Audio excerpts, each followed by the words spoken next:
Hello and welcome to EduLab.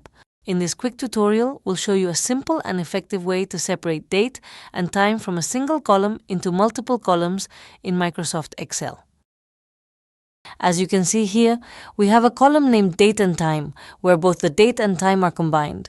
Our goal is to extract the date into one new column and the time into another.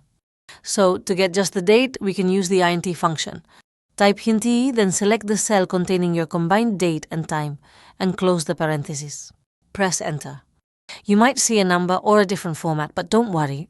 Simply go to the number group in the Home tab, click on the drop-down and select Short Date to format it correctly. Now drag the fill handle down to apply this formula to all the cells in your date column. Next, let's extract the time. The time portion of a date-time number in Excel is the decimal part. We can isolate this using the mod function.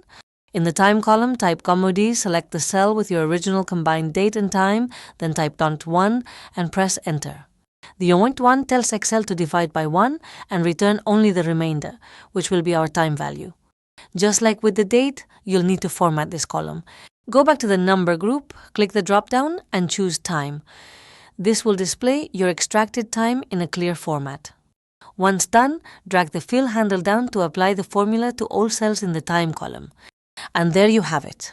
Your date and time are now successfully separated into individual columns. This method is quick, efficient, and works perfectly when your date and time are stored as proper Excel date-time values. We hope this tutorial was helpful. Don't forget to like this video, share it, and subscribe to the EduLab channel for more useful tips and tricks. Thanks for watching.